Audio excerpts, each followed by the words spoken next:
함께 보실 하나님의 말씀은 야고보서 1장 12절부터 18절까지 말씀입니다.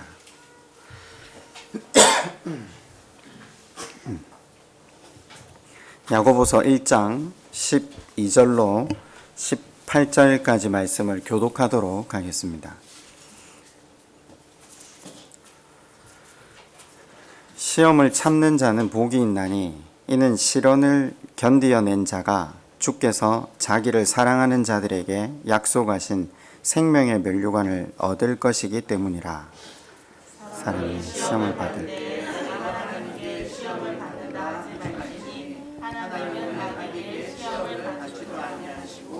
시험도 시험하지 아니하시리라. 오직 각 사람이 시험을 받는 것은 자기 욕심에 끌려 미혹됨이니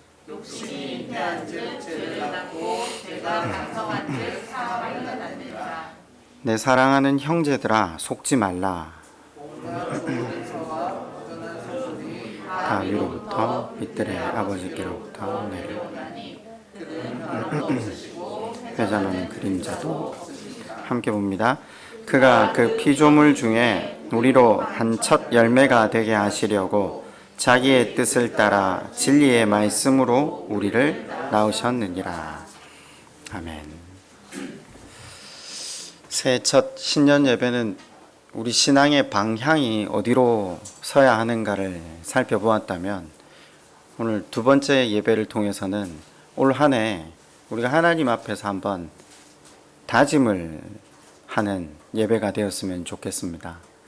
오늘 설교 제목이 하나님 앞에 바로 선다는 것이라고 표현을 했는데, 우리가 이제껏 쭉 하나님을 바라봅시다 라고 말씀을 드렸다면, 하나님은 바라보는 것이 조금 더 구체적으로 하나 더 올 한 해 우리 안에 다짐이 되었으면 좋겠다 싶은 게, 하나님 앞에 바로 섭시다 라는 겁니다. 하나님 앞에 바로 섭시다. 여러분 아마 신앙생활 해오시면서 여러 번 하나님 앞에 바로 서기를 기도하셨던 적이 있을 겁니다. 그렇지 않습니까? 오늘 말씀을 통해 하나님 앞에 바로 선다는 것이 무엇인지를 다시 한번 성령을 통해 깨닫고, 올 한 해 그리고 남은 우리의 인생이 하나님 앞에 바로 서는 은혜를 누리시는 복된 시냇가 교우들 되시기를 주님의 이름으로 축원드립니다. 12절은 지난번에 상고한 내용이죠. 하나님께서 우리에게 주시고자 하는 것이 생명의 면류관이라는 겁니다. 교인이라면 수도 없이 들었을 단어인데, 면류관이라는 건 그냥 수식어에 불과하고요. 주제는 생명이라고 했습니다.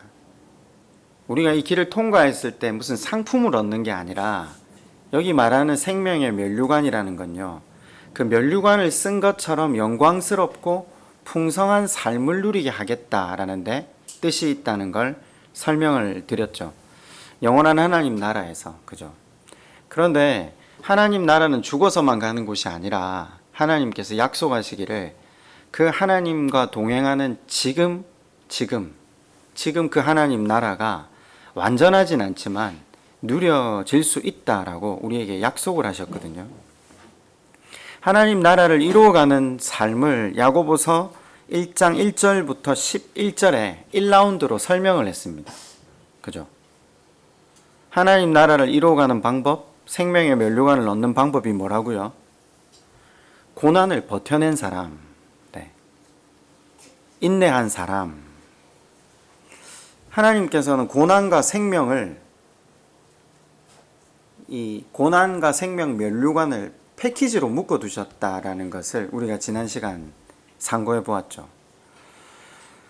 교회 밖이나 교회 안이나 모두 풍성한 삶, 영광스러운 삶, 참 평안의 삶, 만족의 삶, 사랑의 삶 다들 바랍니다. 제가 여기 생명의 삶이 구체적으로 만족의 삶, 평강의 삶, 사랑의 삶을 지칭한다라고 말씀을 드렸는데,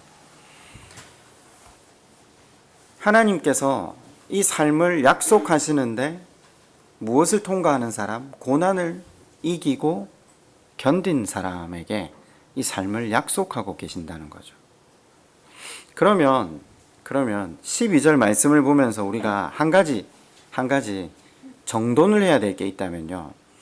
우리 앞에 크고 작은 고난이 올 때 무조건 안 좋은 것, 괴로운 것, 싫은 것, 없어야만 되는 것 이렇게 보지 않는다라는 거죠. 이걸 정돈하고 가야 됩니다. 야고보서는 오히려 우리에게 다른 시각을 가지라고 지금 권면하는 겁니다. 고난을 기회로 보라는 겁니다. 물론 우리는 야고보만큼 눈이 열리질 못했습니다. 기도의 문도 성령을 보는 눈도 그죠. 바꿔 우리가 하나님에 대한 믿음이 약하기 때문에 우리는 고난을 시험으로 봅니다. 그런데 12절 말씀의 뉘앙스는요. 약속하신 생명의 면류관을 얻는 방법은 고난을 통과하는 건데 우리에게 고난이 온다? 그럼 그걸 기회로 보아야 된다. 풍성하고 영광스러운 삶으로 들어갈 수 있는 기회. 이 야고보서는요.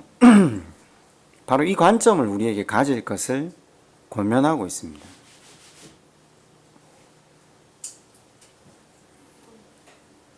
시련이 기회로 보이십니까? 그죠? 우리가 머리로는 배웠으니까. 근데 몸은 왜 시험이라고 반응을 할까요? 이게 참 무시 못할 부분인데 우리 기독교 신앙의 훈련의 목적이 우리 가운데 깊이 젖어들어 있는 게 뭐냐면요. 잘하는 겁니다. 잘하는 것. 신앙의 목적이 우리는 잘하는 걸로 생각했거든요. 쉽게 말하면 이런 표현이죠. 내가 지금은 연단되나 나중에는 정금같이 나온다. 근데 재밌게도 하나님이 그 말을 한 욥의 친구의 말은 틀렸다라고 이야기를 했습니다. 기독교 신앙의 훈련의 목적은 하나님을 바라보는 겁니다. 야고보서는 견딘다라는 표현을 했거든요. 여러분 견디려면 뭔가 믿는 게 있어야 하지 않습니까? 안 그러면 견디지 않고 뛰쳐나가 버리거든요. 누구를 믿어야 되죠? 누구를 의지해야 되죠? 하나님을 의지하는 겁니다. 기독교는 생명이신 하나님을 만나는 것, 그분과 교제하는 것, 그 교제가 쌓여야 그분과 바른 관계 속으로 들어간다는 것이 기독교의 핵심입니다. 인내로, 고난으로 그 시간 가운데 견딤을 통해 주님을 반복적으로 만나는 것이 신앙의 과정입니다. 잘해야 하나님 나라를 이루는 것이 아니라 하나님을 만나야 하나님을 이루는 겁니다. 그러니까 하나님과 함께 있는 것이 하나님 나라라는 거죠. 구약에서도 하나님은 이스라엘을 만나길 원하셨습니다. 네, 잘해라고 하지 않고요. 율법을 주셔놓고요. 하나님이 퍼포먼스를 한다고 제가 말씀을 드렸죠.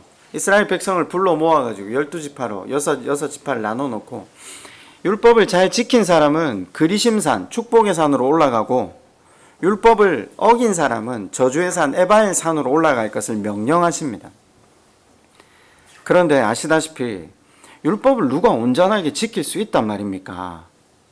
문자로야 지킬 수 있지만 예수님이 이 땅에 오셔서 바리새인과 서기관들 가운데 이런 말씀을 하시잖아요. 너희가 문자로는 지켰을지 몰라도 율법을 온전하게 지킬 수 있는 사람은 아무도 없다라고 하시거든요. 바리새인과 서기관들이 반발합니다. 그죠? 그래서 예수님이 설명을 하시잖아요. 그러면 지킬 수 없는 게 율법이에요. 지킴으로 우리를 유익해 하지만 지킬 수 없어서 우리가 자주 넘어질 걸 아시는데도 불구하고 왜 못 지키는 사람은 에바일 산으로 올라오라 하셨죠? 에바일 산에만 제단이 있습니다. 만나자는 거죠. 반복해서 넘어진 자신에게는 소망이 없음을 깨닫고 하나님을 구하며 나아갈 때 에발의 제단을 통해 하나님께서 인생과 만나길 원하시는 겁니다. 구약에도 그랬다는 겁니다. 그래서 그 만남이 교제가 더 깊은 관계로 이어져서 하나님 나라를 이루어가는 것이 우리 인생의 복이라는 거죠. 그래서 야고보 사도는요, 이걸 이제 다 정리해서 이렇게 이야기하는 겁니다. 이 하나님의 의도, 하나님의 마음을 알기만 하면 인생의 모든 일들은 시험일 수가 없다는 겁니다. 하나님을 바로 아는 것, 이것이 고난을 견뎌낼 수 있는 방법이면서 오늘 설교 제목이 무엇이었습니까? 하나님 앞에 바로 선다는 것이었죠. 여러분, 우리가 수없이 저 하나님 앞에 바로 서고 싶습니다, 이런 표현을 했는데 도덕적이거나 윤리적이거나 완전한 모습이 아닙니다. 오늘 이 13절 말씀이 하나님 앞에 바로 선다는 것이 무엇인지, 하나님이 원하시는 바로 서는 것이 무엇인지, 하나님을 바로 아는 것이라는 거예요. 한번 보실래요? 사람이 시험을 받을 때 내가 하나님께 시험을 받는다 하지 말지니 하나님은 악에게 시험을 받지도 아니하시고 친히 아무도 시험하지 아니하시느니라. 고난을 잘 이겨나갈 수 있는 방법은 하나님을 바로 아는 것이다. 제가 이렇게 말씀을 드렸는데 좀 바꾸어서 한번 말씀을 드릴게요. 우리식으로 한번 이야기를 하면요, 하나님을 오해하지 않는 겁니다. 조금 더 우리식으로 표현하면 하나님을 향해서 틀어진 마음을 가지지 않는다는 겁니다. 틀어진 마음. 우리가 어떤 사람을 만나보면요, 저 사람이 무슨 말은 하지 않아도요, 어떤 행동을 하지 않아도, 혹은 뭐 나한테 잘해준다 할지어도 사람은 근본적으로 뭔가 느낄 수 있는 게 있어요. 그죠? 저 사람이 나에 대해서 중심이 틀어져 있는 것 같아요. 만약에 그러면요, 나머지는 아무런 도움이 되지 않아요. 그렇지 않습니까? 하나님이 우리를 너무나도 잘 아세요. 우리가 믿음 생활을 하는데 예배를 드리고 기도도 하고 여러 가지 어떤 부분에 대해서 하나님 앞에 헌신할 수 있는데 내 마음 깊은 곳에서 하나님 앞에 틀어져 있다. 그러면 고난이 오면 쓰러집니다. 그 틀어진 마음, 하나님을 오해하는 마음, 하나님을 바르게 알지 못하면요, 고난은 견딜 수가 없습니다. 왜냐하면 고난은 시험이거든요. 이 고난을 통해서 우리의 마음 중심이 온천하에 드러납니다. 백전백패합니다. 그래서 성경은 구약부터 지금 야고보서에 이르기까지 계속해서 고난을 견뎌내는 방법에 대해서, 하나님 나라를 이루어내는 방법. 자, 이제는 이해는 되셨죠? 고난을 견디는 것과 하나님의 나라를 이루는 것이 상관관계가, 야고보서는 아예 고난을 통과해야 생명의 면류관을 얻을 수 있다라고 이야기를 하고요. 그 생명의 면류관, 하나님 나라를 얻는 방법은 하나님 앞에 바로 서는 것. 바꿔 말하면 틀어진 마음을 바로잡는 것, 하나님을 오해하지 않는 것, 조금 더 고상하게 이야기하면 하나님을 바로 아는 것. 네. 그 야고보 사도가 지금 13절을 통해서 두 가지를 변론하고 있는 겁니다. 인간이 하나님을 향해 틀어진 이유를 누구보다 잘 알고 있거든요. 그래서 그걸 설명을 하는 겁니다. 13절 가운데 중간 부분에 이게 1번입니다. 하나님은 악에게 시험을 받지도 아니하시고, 이렇게 되어 있습니다. 여러분, 이 말씀 어떻게 해석하셨습니까? 이걸 이원론으로, 그러니까 사단에 대한 이해가 없는 사람들은 이걸 이원론적으로 해석하거든요. 아, 사단은 대등한 존재구나. 근데 우리 이제 그렇게 안 배웠어요. 사단이 정확하게 하나님이 불이신다, 하나님 손 안에 있다, 교리가 그대로 설명하는 대로. 네? 그러면 이 설명은 다른 뉘앙스라는 거죠. 제 말 이해가 되십니까? 하나님이 악에게 시험을 받지 않으신다, 이 말은요, 아주 쉽게 말하면 이런 표현입니다. 우리가 고난을 당해서 고난 속에 진창에 뒹굴고 휩쓸려서 어쩔 줄을 몰라 하는 그때 우리가 어떤 생각을 하게 되느냐면요, 하나님을 무력하게 여길 때가 있습니다. 하나님도 나처럼 당황하시고 휩쓸리는 것처럼 착각할 때가 있습니다. 왜냐? 우리가 자기한테 함몰이 되면요, 사람은 자기가 느끼는 대로 보거든요. 내 기분 안 좋으면 다른 사람 기분도 안 좋잖아요. 내가 돈이 없으면 마치 하나님도 돈이 없는 것처럼. 제가 유명한 일화를 한번 신대원에 가서 들은 적이 있는데 교수님들이 몇 번 이야기하시더라고요. 그 일제시대 해방 이후에 그 목사님들이 많이 배운 것이 없는 시절에 제일 그 능력 있게 그럼에도 불구하고 사역하신 분 할 때 최건능 목사님을 자주 등장하면서 예화를 드는데, 이분이 사역은 엄청나게 잘하셨는데 신학교 다닐 때 시험 치는 게 고통이셨다라고 이야기를 하더라고요. 왜? 배운 게 없었으니까요.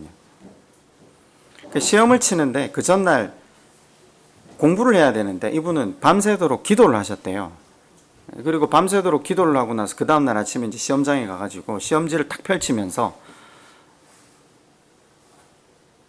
시험 문제를 보니까 하나도 모르겠다는 거죠. 그래서 이분이 남긴 유명한 말이 있습니다. 하나님도 시험지 앞에서는 쩔쩔매시구나. 성령님도 시험지 앞에서는 쩔쩔매시는구나. 이 유명한 이야기였는데 이게 자주 거론이 되더라고요. 우리 보고 이제 그런 표현을 많이 하셨는데, 그런데 사실은 하나님께서 쩔쩔매시는 게 아니라 자기가 쩔쩔매는 거죠. 안 그렇습니까? 근데 어려움이 닥치면 우리는 이 오해 속에 함몰이 되는 것이 인간의 본질이라는 거죠. 고난 앞에, 어떤 문제 앞에서 고난 너머에, 문제 너머에 계신 하나님을 놓쳐버리면 내 심정만 보이는 거죠. 나에게는 이걸 헤쳐나갈 힘이 없으니까 하나님도 그런 하나님인 것처럼 느껴지는데, 오늘 16절에 뭐라고 성경이 밝힙니까? 내 사랑하는 형제들아, 뭐라고요? 뭐라고 되어 있습니까? 한번 읽어보십시오. 뭐라고 되어 있습니까? 속지 말라. 무슨 말이죠? 하나님은 너와 같은 수준이 아니다, 이 말입니다. 우리 주기도문 외울 때 우리가 믿는 하나님은 하늘에 계신 하나님이잖아요. 이건 공간을 이야기하는 게 아니잖아요. 우리와 다른 차원에 계신 하나님, 우리를 지으시고 놓은 우주 만물을 움직이시고 주관하시는 하나님. 우리는 고난 앞에 어쩔 줄 몰라 하지만 하나님은 그런 하나님 아니시다. 하나님은 능력과 지혜의 하나님이시기 때문에 우리를 진흙탕에서 끄집어내실 수 있잖아요. 그래서 야고보 사도가 고난을 지날 때, 지금 책 서두에요. 여기 1절부터 12절까지가 1라운드였거든요. 고난에 대한 1라운드였다면 2라운드가 딱 시작하면서 우리가 하나님 앞에 바로 서야 된다는 겁니다. 바로 서는데 중요한 건 틀어져 있는 마음, 오해하는 그 마음을 바로 세우는데, 하나님은 우리처럼 무능하시거나 능력이 없으신 분이 아니라는 겁니다. 이사야서 59장 1절에도 이렇게 표현합니다. 여호와의 손이 짧아 구원하지 못함이 아니시다. 귀가 둔하여 듣지 못함이 아니시다. 여러분, 이거 구약에 계속 나왔던 이야기입니다. 이스라엘 백성들이 하나님을 오해했던 겁니다. 하나님께 틀어져 있었던 겁니다. 그런데 유일하게 몇몇 사람들은 그 하나님에 대한 바른 이해를 가지고 있었죠. 우리가 왜 잘 아는 다니엘, 풀무불 속에 던져지는 그 장면에 다니엘이 하나님 앞에 고백했던, 그 느부갓네살 왕 앞에서 고백했던 내용이 다니엘서 3장 17절에 나오거든요. 제가 읽어드릴게요. 왕이여, 우리가 섬기는 하나님이 계시다면 우리를 맹렬히 타는 풀무불 가운데에서도 능히 건져내시겠고 왕의 손에서도 건져내시리이다. 다니엘이 이렇게 고백하거든요. 여기까지는 우리가 이해가 돼요. 그죠? 근데 다니엘의 고백이 하나님 마음을 기쁘시게 했던 것은 그 다음 절 3장 18절, 다니엘서 3장 18절은 이렇게 이야기합니다. 그리 아니하실지라도. 이게 우리 너무나도 많이 들었잖아요. 왕이여, 우리가 왕의 신들을 섬기지 아니하고 왕이 세우신 금신상에도 절하지 아니할 줄 아옵소서. 그리 아니하실지라도.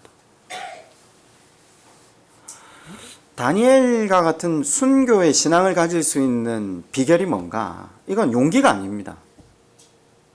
용기 아닙니다. 하나님을 오해하지 않는 겁니다. 그분의 능력에 대한 신뢰입니다. 신뢰가 있으니까 그리 아니하실지라도, 못하실지라도가 아니라, 맞잖아요. 못하실지라도 하고 아니하실지라도 하고는 완전히 다른 이야기거든요. 못하실지라도는 능력이 없어서 못하는 거고요.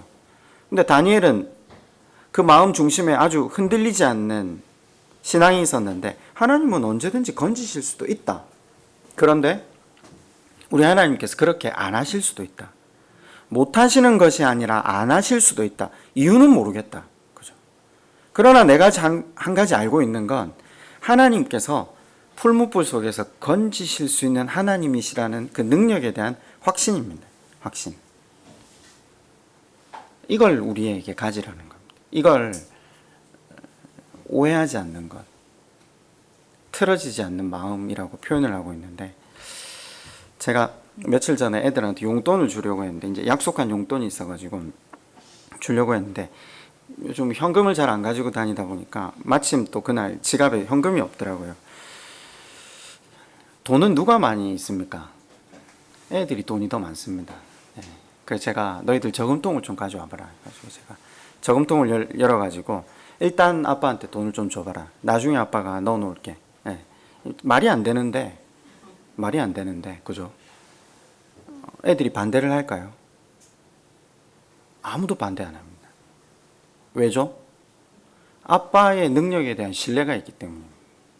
그리고 아빠는 그 돈만 다시 넣어주는 게 아니라 동시에 엄마 모르게 데리고 나가서 과자도 사줍니다.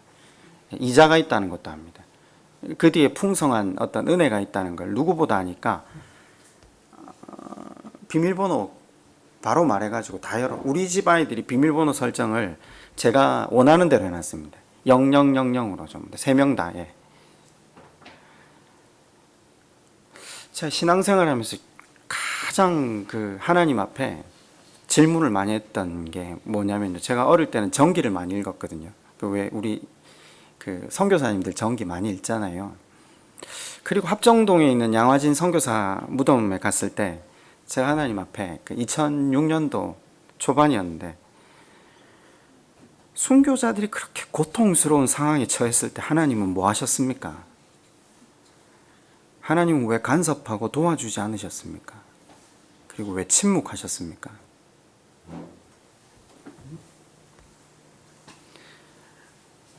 그 다음에 제가 일본에 있는 김대호 선교사님을 만나게 되어서 일본의 순교자가 30만, 40만, 50만 수를 헤아릴 수 없다는 걸 듣고 일본 순교지를 방문했는데 그때 우리 지금 있는 청년들 몇 명하고 같이 갔죠.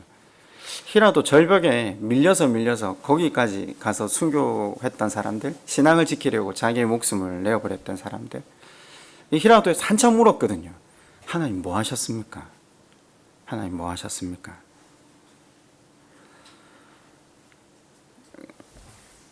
그런데 얼마 지나지 않아서 하나님이 말씀을 통해서 또 그 일본의 많은 사람들을 하나님이 지금껏 어떻게 사랑하시는가를 저한테 깨닫게 해주시면서 제가 하나님 마음에 대한 이해가 생긴 게 뭐냐면요. 제가 아까 우리 아이들한테 제가 돈을 줄 거면서 그 돈을 꺼내서 제가 아이들에게 용돈을 줬다고 표현했는데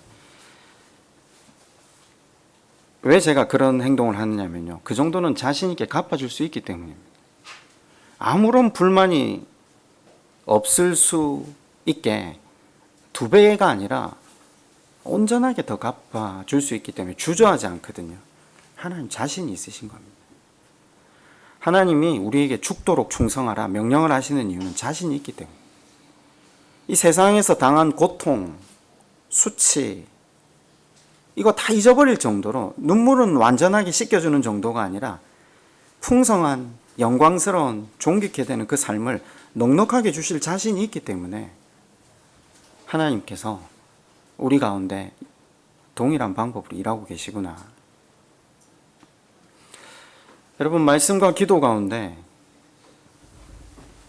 그 성령 하나님의 조명하심과 깨닫게 하심으로 그 하나님을 경험하는 복된 한 해. 그래서 우리가 하나님 앞에 틀어진 마음이 아닌 오해하는 마음이 아닌 하나님과 바른 관계로 나아가는 복된 한 해가 되었으면 좋겠습니다. 두 번째로는요. 하나님 사랑에 대한 의심이라는 겁니다. 13절 다시 한번 가볼까요? 이게 두 구절이 지금 나오는데 아까 제가 시험을 받지 않으신다라는 표현은 지금 하나님 능력에 대한 문제를 이야기한다 말씀을 드렸고요. 이해가 되셨죠? 아무도 시험하지 아니하시느니라. 이게 두 번째입니다.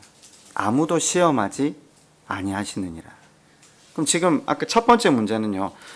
내가 하나님께 시험을 받는다 하지 말지니 하나님은 시험을 받지도 않으시고 그죠? 능력이 없으신 분이 아니라 하나님 모든 주관 아래 이 모든 것이 이루어져 간다. 이거 하나 하고요. 그리고 두 번째는요. 시험하지 않으시는데요. 시험하지 아니하시느니라. 이게 무슨 말입니까?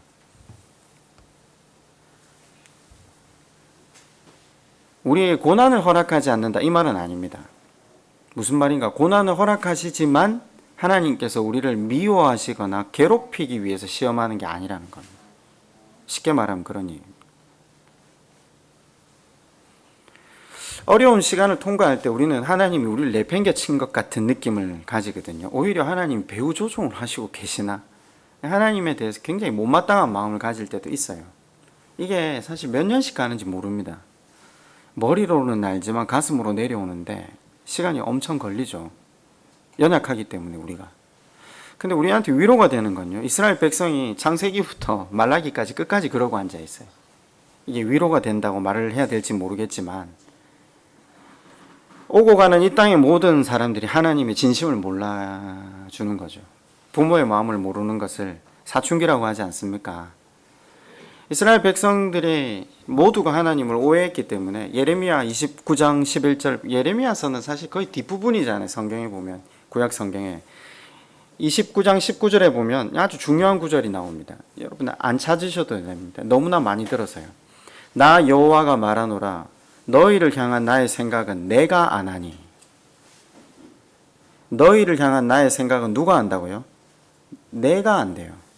이 하나님이 그 다음 뭐라고 해놨냐면 재앙이 아니라 평안이라. 너희 장래에 소망을 주려는 생각이라. 너희는 내게 부르짖으며 내게 와서 기도하면 내가 들을 것이라. 하나님이 왜 이런 말씀을 하시는가? 예레미야 29장 4절에 보면 만군의 여호와 이스라엘의 하나님 내가 예루살렘에서 바벨론으로 사로잡혀 가게 한 모든 포로에게 이같이 말하노라. 이렇게 말하면 시작하거든요. 지금 이 상황이 뭐라고요? 이제 70년 포로로 끌려가는 이스라엘 백성들에게 제가 직접 가서 보지는 못했지만 프랑스 대형 박물관에 가면 이스라엘 백성들이 바벨론으로 끌려가는 그 모습을 재현해 놓은 것이 있다고 하는데 그냥 안 끌고 가잖아요. 귀에 구멍을 뚫거나 코에 구멍을 뚫어서 선을 이어서 가거든요. 도망 못 가게. 그 비참한 고통 가운데 백성들이 지나가잖아요. 그런데 그런 상황에 하나님께서 뭐라고 말씀하시냐면요. 너희를 향한 나의 생각은 내가 안 돼요. 무슨 말인가? 이 백성들 입장에선 당연히 지금 코가 뚫리고 귀가 뚫려가지고 줄에 깨어서 바벨론으로 이제 끌려가잖아요. 그것도 1, 2년이 아니라 70년을 앞으로 포로 생활을 해요. 이제 다 죽어요. 우리는 알지 못해요. 그런데 이 백성들이 그럼 무슨 마음을 가지냐면요. 하나님 우리를 버리셨구나. 우리를 미워하구나. 우리를 너무나도 싫어하시는구나. 근데 확신하잖아요. 나중에는. 서로 이야기를 나누고 묵상을 하거든요. 그럼 하나님이 지금 이 예레미야서 29장을 통해서 하나님 말씀하시는 게 뭐냐면 하나님 분통 터진다는 겁니다. 우리도 그렇지 않습니까? 다른 사람이 내 마음을 모르면서 내 마음을 멋대로 해석하고 이야기할 때 우리 분통이 터지거든요. 하나님 똑같은 표현이에요. 우리식으로 말하면 내 마음은 내가 안 하니 이 말이 지금 우리 표현으로 하면 이런 말이죠. 네가 나야? 네가 내가 아닌데 왜 내 마음을 네가 단정해? 지금 이야기입니다. 아주 과격한 말씀이죠. 이스라엘이 하나님을 몰랐다는 겁니다. 그 오랜 시간 하나님을 모른다는 겁니다. 하나님 앞에 바로 선 적이 없다는 겁니다. 사실 이걸 보면서 참 마음이 아픈 게 말라기가 끝나면서 이스라엘 백성들은 끝까지 하나님의 마음을 모르고 어떻게 해석을 하냐면 우리가 계명을 안 지켜서 그렇다. 끝까지. 계명을 똑바로 안 지켜서 우리한테 이 재앙이 왔다. 이제부터 계명을 똑바로 지키면 지킬 수가 없어요. 똑바로 지키면 우리가 복을 누린다. 약속하신 대로. 우린 그리심산에 오를 수 있다. 예수님 오셨을 때 이걸 또 설명하잖아요. 아니야, 너희들 지킬 수 없어. 너희들은 나와 교제하는 거야. 그래서 나와 만나는 거야. 이게 이해가 안 되니까 예수님뿐만 아니라 예수님은 더 과격하게 말씀하시고요. 하나님이 여기에서 엄청 과격하게 말씀하시는 것이죠. 너희를 향한 나의 생각은 재앙이 아니라 평안이래요. 그래서 내게 기도함으로 나오라는 거예요. 그럼 기도하면 이걸 해결하겠다는 게 아니라 만나자는 겁니다. 만나자는 거예요. 우리는 70년이 깝깝하게 보이잖아요. 우리가 광복을 맞이하기 전 45년이 깝깝하게 보이잖아요. 전쟁을 또다시 겪는 걸 우리는 고통으로 보거든요. 근데 하나님은 제가 제일 이해하지 못했던 게 기독교 역사 속에서 왜 전쟁이 일어나야 돼? 왜 기근이 일어나고 왜 재앙이 일어나는가? 근데 하나님은 어떨 때 보면 그게 관심이 없으신 것 같아요. 만나자는 거예요. 만나자는 거예요. 만나서 하나님 나라, 더 좋은 나라를 이루시겠다는 거예요. 예레미야 애가 3장에 보면 이게 이제 한참 뒤에 지나서 예레미야가 그 시절을 통과하며 하나님의 본심을 딱 알면서 뭐라고 고백하냐면요. 예레미야 애가 3장 33절인데 주께서 인생으로 고생하며 근심하게 하심이 본심이 아니시로다. 예? 주께서 인생으로 고생하게 하심이 근심하게 하심이 본심이 아니시로다. 우리가 야고보서 13절을 읽었잖아요. 1장 13절을. 그리고 16절을 읽었죠. 속지 말라. 그러면서 하나님은 어떤 분이시다? 지금 예레미야가 깨달은 것처럼 17절에 보면 하나님이 어떤 분이시라는 것을 야고보서도 설명하고 있습니다. 17절 한번 우리 다 같이 한번 읽어볼까요? 시작. 좋은 은사와 빛들의 아버지께로부터 내려오시나니 그는 변함도 없으시고 회전하는 그림자도 없으시니라. 이게 위대한 선포인데 사실 우리 마음에 잘 다가오지 않는 부분이죠. 쉽게 설명하면 여기 은사라는 게 있죠. 은사는 선물이죠. 선물. 성령의 은사가 아닙니다. 하나님께서 우리에게 주시는 풍성한 삶, 만족, 평강. 그런데 좋은 은사, 풍성한, 좋은이라는 표현을 바꾸면 풍성한이거든요. 풍성한 삶. 우리 하나님이 어떤 하나님이시냐는 것을 지금 야고보 사도가 표현하는데 주심의 하나님, 풍성함, 누리게 하시는 하나님. 얼마만큼 주셨는가? 자신을 다 주셨죠. 자신의 아들을 내어주셨으니까요. 우리가 아직 죄인 되었을 때 그리스도께서 우리를 위하여 죽으심으로 하나님께서 우리에 대한 자기 사랑을 확정하셨느니라. 우리에게 주고 싶어 하시는 하나님의 주심의 마음을 하나님 당신의 독생자 예수를 우리에게 주심으로 확정하셨다는 거죠. 사실 이것보다 더 우리가 다른 걸 증거받을 만한 내용이 없어요. 성경에는 더 이상은 없습니다. 하나님은 우리에게 주시는 하나님이십니다. 가장 좋은 하나님 나라를 주시기 위해서 내 생각은 내가 안 돼요. 재앙이 아니라 평안을 주시려고 우리에게 오늘 이 가운데 일하시고 계신데요. 성령께서 우리가 말씀과 기도로 나아갈 때 이 하나님 그분의 마음을 우리 가운데 깊이 누리게 하시기를 간절히 바랄 따름입니다. 하나님 앞에 바로 서기 위해서는 하나님을 오해하지 않기 위해서 하나님 앞에 틀어진 마음을 가지지 않기 위해서는요. 결국은 말씀을 바로 알아야 됩니다. 그 방법밖에 없습니다. 기도를 통해서 하나님을 깨달아가는 방법밖에 없는 것 같습니다. 저는 우리나라에 성경을 가르치는 학교가 두 군데가 있거든요. 하나는 에스라 성경대학원하고 하나는 웨스트민스터 성경대학원이 있는데 몇 해 전에 웨스트민스터 성경대학원이 그 순복음 계열로 넘어가면서 그 안에는 교수님들이 거의 많이 나가셨어요. 그 중 몇 분이 에스라로 넘어오셨더라고요. 올해도 작년에도. 근데 이 학교 두 학교의 전통이 20년 어간입니다. 대한민국의 신학 역사가 100년을 넘어가고 있는데 성경을 가르친 지는 20년밖에 안 됩니다. 왜냐하면 신학교에서는 신학을 가르치거든요. 성경을 보는 방법에 대한 이야기를 하거든요. 이쪽은 넘어가면 안 돼. 이쪽 밑으로 돼서도 안 돼. 신학적인 어떤 틀을 배우는데 신학교를 나와서는 성경을 모르니까 성경을 배우기 위해 애쓸 것 같지만 사실 이 두 학교는 지금 하나는 순복음에 넘어간 게 재정적인 후원이 없었고 재정적인 후원이 없다는 것은 신학교들은 그 신학교를 통해서 목사가 배출이 되기 때문에 교계에서 후원을 하거든요. 근데 성경을 가르치는 학교는 후원을 하지 않아요. 가장 후원을 많이 해야 될 것 같지만 후원을 하지 않아요. 그리고 이 학교가 지금 이제 운영이 둘 다 안 되는 것은 성경을 배우러 오는 사람이 없어졌기 때문이죠. 올해 에스라 성경대학원은 11명이 지원했다고 이야기를 들었어요. 처절하죠. 그냥 그 이야기를 들으면서 처절하죠. 성경을 배우려고 하는 사람이 없구나. 우리는 다 성경을 또 알고 있다고 생각하거든요. 알까요? 성경대학원에 가도 66권 중에 한 반 정도밖에 못 배웁니다.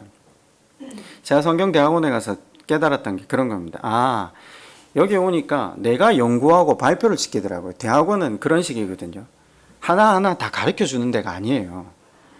뭘 가르쳐 주냐면요. 문맥과 구조, 방향과 주제를 가르쳐 주고요. 내가 연구하게 해요. 그래서 많은 사람들이 이게 기본적으로 성경에 대한 내용들이 숙지가 되어 있고 그동안 몸부림치지 않은 사람들이 대학원에 오면요. 아무것도 얻는 게 없다고 이야기를 해요. 맞아요.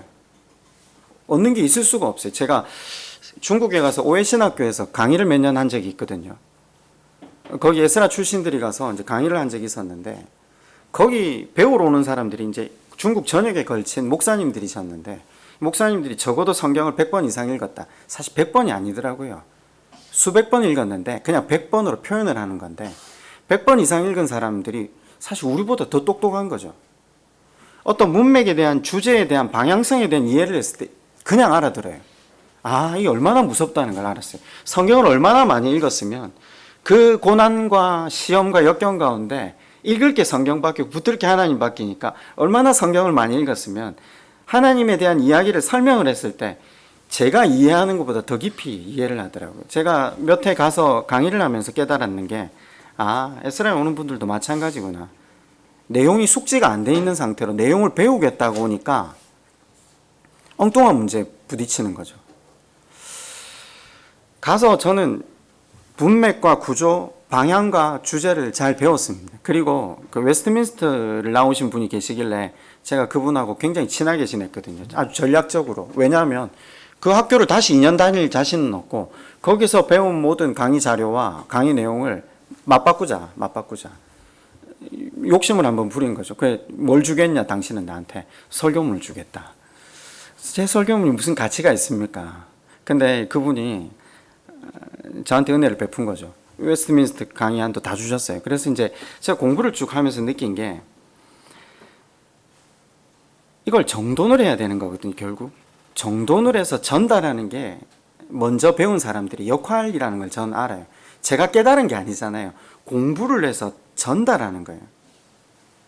저는 이걸 한번 해보고 싶었는데 이게 사실 마음의 꿈이고 소원인데 단어를 처음엔 정리해서 책을 하나 써보자. 이게 제 어떤 큰 목표였는데 이건 안 되겠다. 이건 설명이 없으면 단어에 대한 이해가 불가능하구나 하는 걸 깨달았고 그러면서 각 권에 대한 이야기는 충분히 할 수 있겠다. 이건 정돈만 하면 되니까. 근데 시간이 굉장히 많이 걸리는 작업이더라고요. 두 학교에서 배우고 일평생 배운 것들을 정돈해서 줄인다. 근데 여러분 이게 왜 중요하냐면요. 여러분 사실 복음서 같은 경우에 제가 제일 먼저 시작을 복음서로 할 건데 복음서는 너무 쉽죠? 읽어보시면. 안 그러세요? 너무 쉽잖아요. 근데 전부 다 잘못 이해하고 있어요. 왜냐하면 복음서는 삼중구조예요. 굉장히 수월해요. 갈릴리에서 중간에 여행 그리고 예루살렘 이게 끝이에요. 세 복음서가 다 그렇게 구조가 이루어져 있어요. 그러면서 주제가 달라요. 복음인데 복음을 다른 측면에서 보는 거죠. 틀어진 게 아니라 한 가지 복음을 다른 측면에서 보고 강조하는 거죠. 근데 사람들은 다 연대기식으로 접근을 해요. 왜냐하면 누가복음의 첫 서두가 내가 본대로 차례대로 빠짐없이 기록하여 이렇게 돼 있거든요. 이 문학적 양식을 우리가 모르고 성경을 보니까 성경을 연대기로 해석하는 거예요.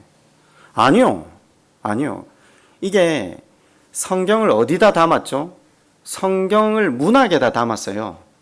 쉽게 말하면 우리가 커피를 딱 받을 때 커피를 어디다 담아서 주죠? 컵에다 담아서 주거든요. 그럼 우리한테 준 건 뭐죠? 컵입니까? 커피입니까?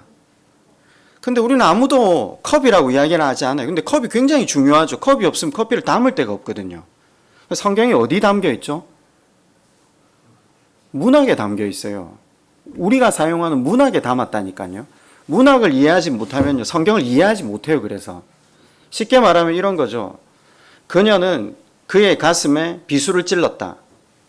이걸 연대기식으로 역사 기술로 읽으면요, 살인자잖아요. 근데 이건 시적 표현이거든요. 그의 가슴에 씻을 수 없는 상처를 주었다. 성경은 그런 시적 표현이나 수필적 표현을 여러 가지 함유하고 있는 부분이 있어요. 그런데 그런 부분을 연대기로만 읽으면 이해를 못하는 거죠, 사실. 누가복음은 철저하게 연대기로 적혀 있지 않아요. 그 표현 자체가 수사학적 표현이에요.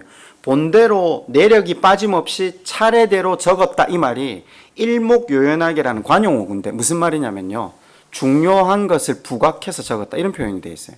근데 우리식으로 해석될 때는 본대로 빠짐없이 차례대로 해석했다, 이렇게 되어 있거든요. 그렇게 연대기로 표현을 해요.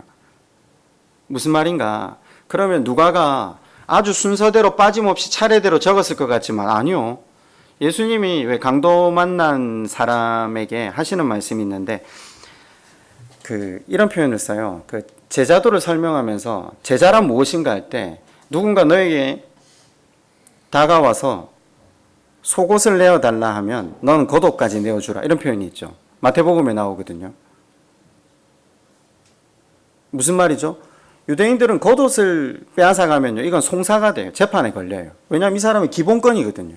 근데 속옷이라고 해서 우리가 있는 이런 안에 속옷을 생각하지 마시고 일상복이죠. 겉옷은 자고, 그죠? 일상을 살아가는 데 있어서 사용하는 거니까. 근데 이 속옷을 달라 했는데 예수님 왜 겉옷을 주라고 하죠?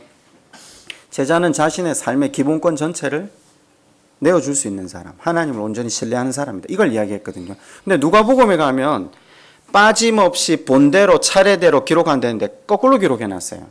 누가는 뭐라고 기록을 해뒀냐면요, 강도를 만나면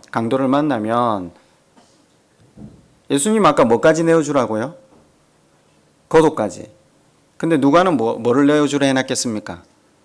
속옷까지 내어주라 해놨어요. 그럼 누가가 틀린 거잖아요. 누가 맞을까요? 예수님 하신 말이 맞을까요? 누가가 한 말이 맞을까요? 근데 둘 다 틀리지 않았어요. 성경이 이런 식으로 적혀 있거든요. 강조점을 모르는 거예요. 누가는 뭔가를 지금 강조하려고 하는 거예요. 누가가 뭘 강조하려고 하는지 아십니까? 누가는 이방인이잖아요. 마태복음은요, 구약적 배경이 있는 사람들은 읽으면 다 알거든요. 근데 우리는 구약적 배경이 없는 사람들이기 때문에 이방인들은요, 자신들의 송사 방법을 몰라요. 겉옷을 빼앗아가면 저녁에 재판에 걸린다는 걸 몰라요. 그러니까 우리 쪽이 이해하기 쉽게 강도가 오면 겉옷을 빼앗아갈 거 아닙니까? 그때 속옷까지 주라고 기본권까지 다 포기하라는 거꾸로 이야기를 하고 있는 거죠. 그런 식으로 기록되어 있는 게 많거든요. 제가 지금 무슨 이야기를 하려고 하느냐면요, 자기 강화로 가고 있지 않아요. 자기 부인으로 가고 있다는 걸 이 문맥과 구조를 통해서 하나님을 배워가면요, 하나님에 대한 오해가 풀리기 시작해요. 아, 하나님 이런 의도로 이 말씀을 하셨구나. 하나님 우리한테 가지고 계신 마음이 이런 마음이시구나. 제가 올 한 해 이제 3, 4, 5, 6, 1학기를 시작함으로 몇 년을 걸쳐서 이제 신약을 일단 시도해 보려고 하는데, 복음서하고 그리고 바울 서신하고 요한 문학 이렇게 세 파트로 나눠서 한번 토요일 날 오전에 10시부터 12시까지 이렇게 이제 시작을 해 보려고 하는데, 한번 마음을 좀 한번 크게 한번 가지셨으면 좋겠습니다. 돈 들여서 에스라나 외민 안 가셔도 됩니다. 네. 누군가 한 명이 잘 정돈해서 전달을 하면 그것보다 더 큰 유익을 얻을 수도 있거든요. 모쪼록 한 해 다짐하실 때 하나님 앞에 바로 서자. 하나님을 오해하지 않기 위해서는 그냥 앉아서 기도만 하면 안 됩니다. 말씀을 보고 또 공부하고, 지금 우리가 성경을 90일 작정하고 읽기 시작했잖아요. 아마 놓치신 분들 많으시죠? 하루만 투자하십시오. 하루만 투자하면 모세오경 바로 읽습니다. 따라잡고 한참 뒤로까지 갈 수 있습니다. 하루만 투자하십시오. 올 한 해 처음 시작에 하나님 앞에 바로 서기 위해 애쓰는 저와 여러분 되었으면 좋겠습니다. 우리 한번 기도할까요?